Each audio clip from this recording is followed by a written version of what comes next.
Buenas tardes, estamos en su programa La Misión Continúa. Agradecemos a todos aquellos que a través de las radios que transmiten su programa y de las plataformas digitales que también lo hacen, van siguiendo las reflexiones sobre Cristología que estamos realizando. Estábamos viendo dentro del ministerio público de Jesús que Jesús sanaba a los enfermos. Y el sistema de la ley, reflexionábamos, trataba a los enfermos como impuros y pecadores. Si estaban enfermos es porque eran pecadores y eran señalados como tales por las autoridades religiosas a las que Jesús desenmascaraba. Y por eso, hablando a los enfermos y sobre todo aquel que decía que el que lo sanaba venía de Dios, le responden: es que pretendes darnos lecciones a nosotros, tú que estás lleno de pecado desde que naciste. Así dijeron con desprecio las autoridades judías al ciego de nacimiento, curado por Jesús.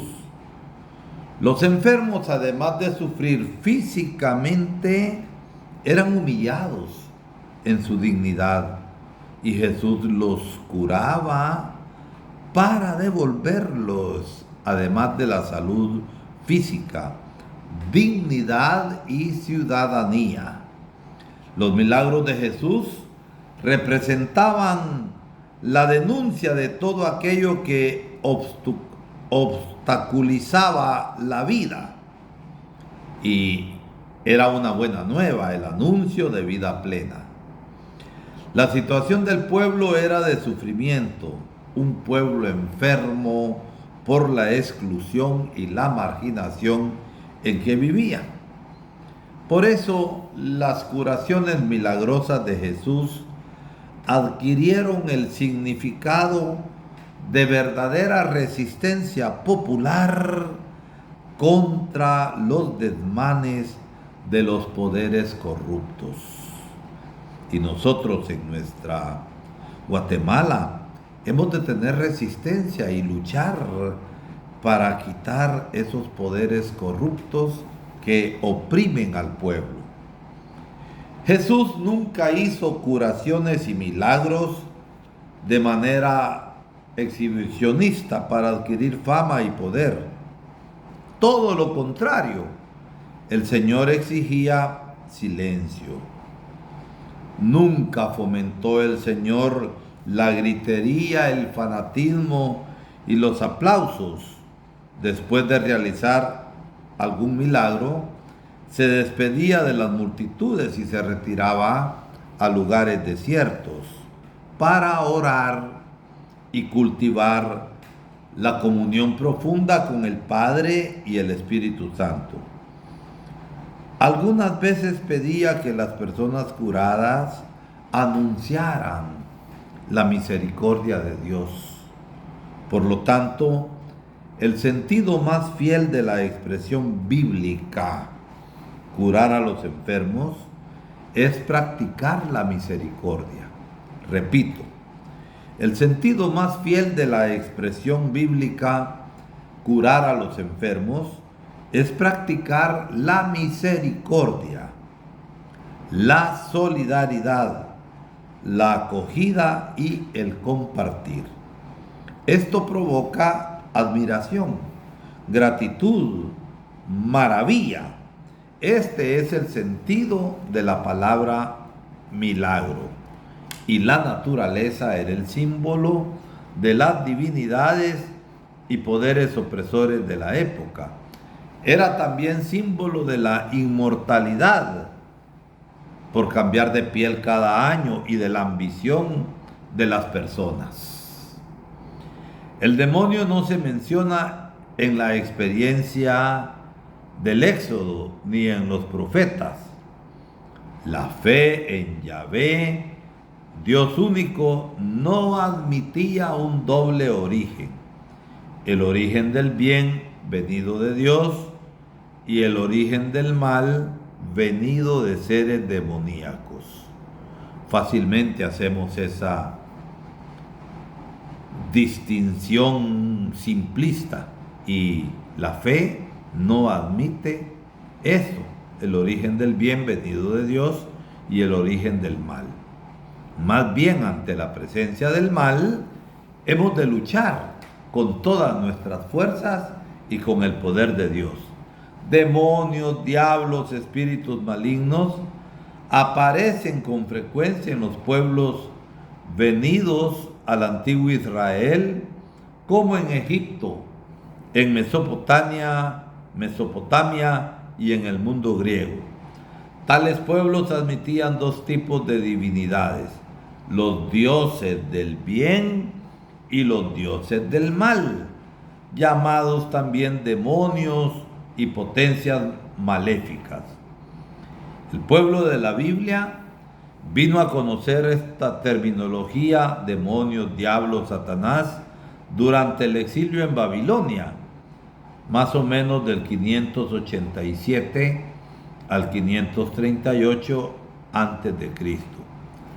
Asimilaron todo esto y lo llevaron a Judea al regresar del exilio, integrándola en la vida religiosa y social. Los textos del Antiguo Testamento que hablan de Satanás y del diablo son escritos o reinterpretados durante y después del exilio. Los textos sagrados escritos en esa época condenan la existencia de dioses del mal, porque Dios solo hay uno. No hay dioses, solo hay un Dios. Es por eso que en varios pasajes bíblicos Dios aparece como el dispensador de desgracias, muertes y maldiciones. Es el Señor que manda a los espíritus malos. Es también Yahvé que envía al ángel exterminador para castigar tanto a los enemigos de Israel como a su pueblo. ¿Y esto para qué? Era para afirmar que Yahvé es el único Dios, autor de todo bien. Yo soy el Señor y no hay otro. Yo formo la luz y creo las tinieblas. Soy el autor de la paz y creo la desgracia. Yo, el Señor, hago todo esto. Isaías 45, 6 al 7, Amós 3, 6. El mensaje está bien claro. Solo el Señor es el Dios único, y ninguna fuerza, ningún ser escapa de su poder. Y Dios provocaba o permitía el mal, ¿con qué finalidad? La finalidad de la conversión de su pueblo, y siempre era para el bien. En el Antiguo Testamento la palabra Satanás aparece 26 veces, casi siempre como miembro de la corte celestial al servicio de Dios, para poner a prueba la fidelidad de los hombres. Job 1 al 2. Estaba a las órdenes de Dios exactamente para afirmar el señorío absoluto de Dios. Con el paso del tiempo, Satanás pasó a asumir cada vez más el papel de opositor, de adversario de Dios. Esto para explicar la existencia del mal en el mundo. Satanás es el imperio del mal que atenta contra el señorío de Dios en la historia. Y veamos ahora en el Nuevo Testamento. Sigamos a Jesús en sus recorridos misioneros. Él andaba por los caminos y senderos del interior, se metía adentro y encontraba enfermos, personas perturbadas, personas que parecían locas. Al entrar en los pueblos y aldeas, veía muchos labradores, agricultores, campesinos sin tierra, trabajadores informales y jornaleros buscando empleo. Andaba por las orillas del lago donde había pescadores sufridos. Entraba en la casa de los pobres donde había muchos enfermos. Jesús vivía pues en medio de una sufrida multitud, humillada, dividida y marginada. Era ahí donde encontraba la presencia maléfica de los espíritus malos que dominaban a las personas por el miedo, por el odio y la división. Todos esos males son llamados demonios y espíritus malos. ¿Qué hace Jesús? Jesús los combatía, liberando a las personas del miedo, devolviéndole dignidad, aportando rumbos, caminos nuevos para una vida digna y auténtica. El mudo recobraba la voz y volvía a hablar con valentía. El ciego volvía a ver de nuevo. El preso, el dominado, saboreaba de nuevo la vida y la libertad, porque la vida es para gozarse. Los evangelios citan también instituciones dominadas por espíritus impuros. El demonio andaba suelto hasta en las sinagogas, es decir, en la religión se había convertido en un instrumento maligno para dominar a la gente. Cuidémonos hoy en nuestro medio de todos aquellos predicadores, sobre todo no católicos, que usan artimañas para controlar las mentes y dominar a los demás y que buscan aplausos. La religión no está para el dominio de la gente, sino para la liberación. De hecho, el sistema de la sinagoga en el tiempo y en la tierra de Jesús dominaba la vida del pueblo pobre, acusándolo de pecador e impuro.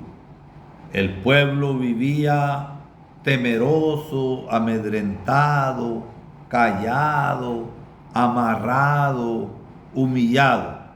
Y esta situación sufrida era provocada por líderes con espíritus malvados. Pareciera ser la radiografía de ciertos líderes que se han enriquecido con la religión, de ciertos políticos que engañan al pueblo. Y esta sufrida situación era provocada, repito, por líderes con espíritus malvados, es decir, con ambición, con división, con codicia. Así es la religión falsa y vacía. ¿Qué hace Jesús? Los enfrentó con firmeza. Cállate y sal de ese hombre.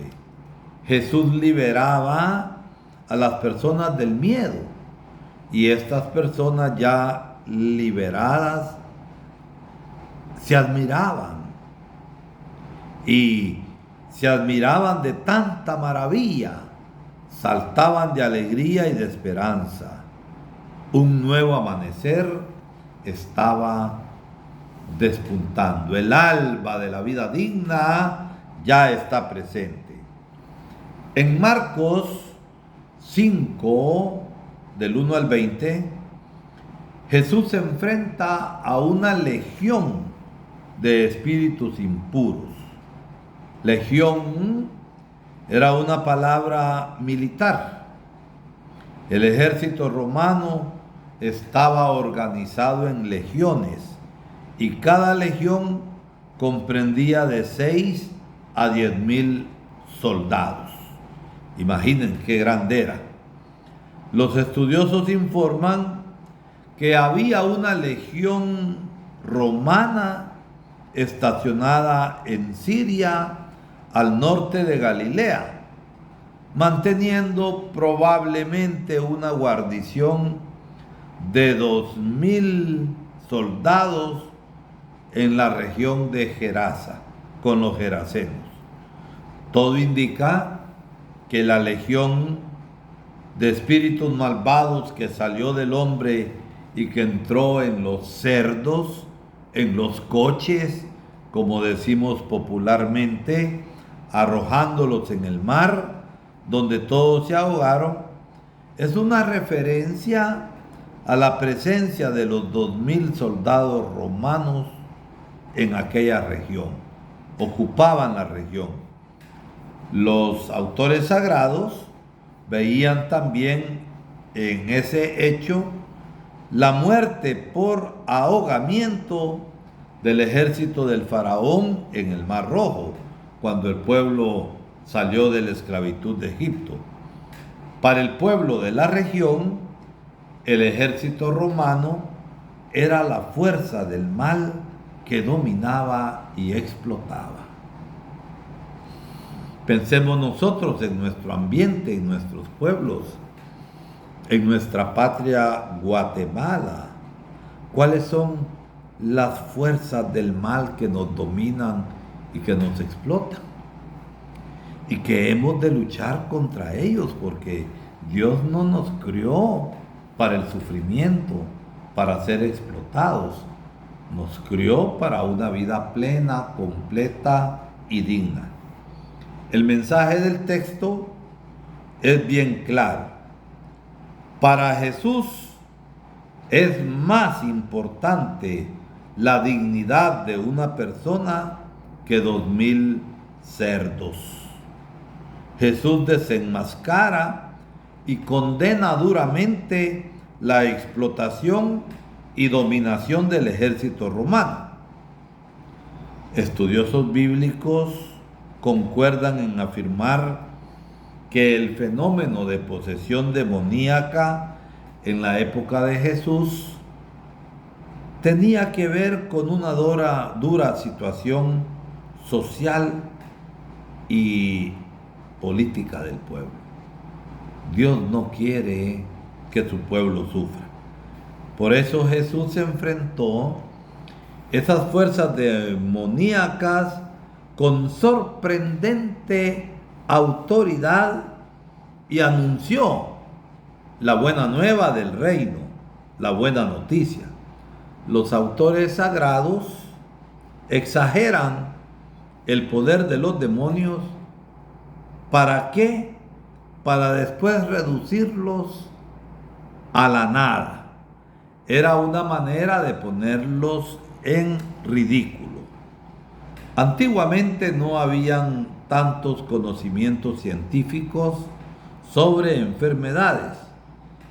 Aquellas enfermedades que no podían explicarse eran atribuidas entonces al poder de los demonios, especialmente aquellas enfermedades psíquicas y mentales que nosotros hoy, con el avance de la ciencia médica y psicológica, podemos distinguir, y esas enfermedades psíquicas y mentales que provocaban convulsiones, griteríos y posturas extrañas, se decía simplemente que era una posesión demoníaca.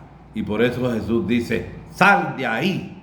Y lo está diciendo para indicarnos que Dios quiere personas libres, sanas, con vida plena y con dignidad.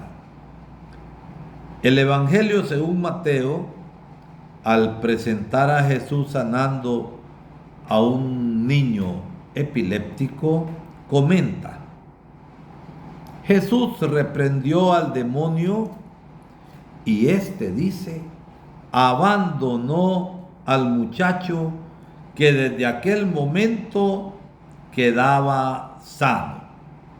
Mateo 17, 18. Hoy, con el avance de la medicina, no se hablaría más del demonio en un caso como ese. El demonio está metido como fuerza de mal en los corruptos y los sinvergüenzas que desgraciadamente abundan en nuestro país.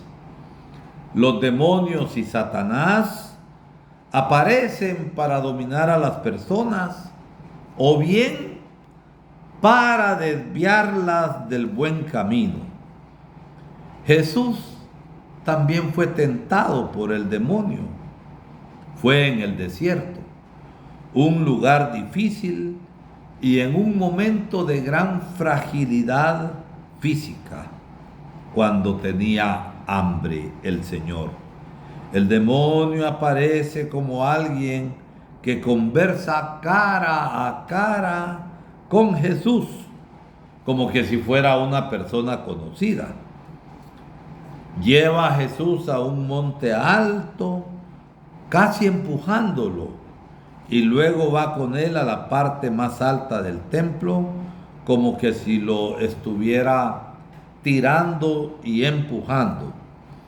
Es peligroso leer los textos sagrados al pie de la letra porque los podemos mal interpretar. El autor sagrado, ¿qué hizo? Usó un lenguaje vivo del tiempo para transmitir un mensaje importante. Jesús fue tentado por la ambición, por la codicia, por el prestigio. Esa fue la tentación de Satanás para apartarlo de su misión. La Biblia llama a todo esto demonio. Y Jesús sintió la tentación de una misión más fácil, sin conflictos, sin dificultades, haciendo milagros por todas partes, a diestra y siniestra. Y fueron tentaciones que sufrió a lo largo de toda su misión. Nosotros tenemos a veces la tentación del triunfalismo. Como que si fuéramos políticos nos gusta ver multitudes. No, el Señor va obrando en los grupos pequeños. Ahí obra vida genuina de fe y vida genuina del Evangelio. Por eso, Jesús en medio de las tentaciones las resistió y las venció. No se trata solo de ser aguantadores. Tenemos que ser aguantadores y resistir, pero tenemos que vencer con la ayuda del Señor. El mal no tuvo lugar en la vida de Jesús. Por eso es interesante señalar que en el texto griego del Evangelio de Mateo, el Evangelio está escrito en esta lengua, el verbo tentar, que significa preparar una trampa o poner prueba, es el mismo de Mateo 22, 18 y 22, 35, en el que los fariseos tentaron o pusieron a prueba a Jesús. Es decir, los fariseos en aquel momento actuaron como el diablo. Todo esto nos va enseñando el Evangelio. Quien ponga trampa para engañar y desviar del buen camino del reino de Dios es la imagen del demonio. Cuando alguien cae en las tentaciones del mal, es señal de que está siendo poseído por el demonio. Y cuando alguien quiere desviar a otras personas del buen camino, ejerce el papel de Satanás. Fue eso lo que le pasó a Simón Pedro. Él intentó desviar a Jesús de la fidelidad a la misión que el Padre le había confiado, pero le salió mal. Jesús responde: apártate de mí, Satanás. Así respondió Jesús.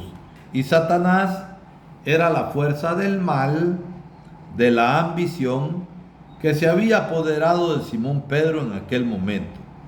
Probablemente él pensaba en un proyecto ambicioso, como la toma del poder a través del liderazgo de Jesús, o tal vez no quería que Jesús pasara por tanto sufrimiento. Por lo tanto, demonio, diablo, Satanás, son expresiones que indican males concretos que se oponen al reino de Dios. Representan las fuerzas malignas de lo que se opone al reino, del antirreino. Hablar de demonio y del mal en el tiempo de Jesús era lo mismo. Jesús asumió el lenguaje cultural de la época. Por eso hablaba así, para que le entendieran.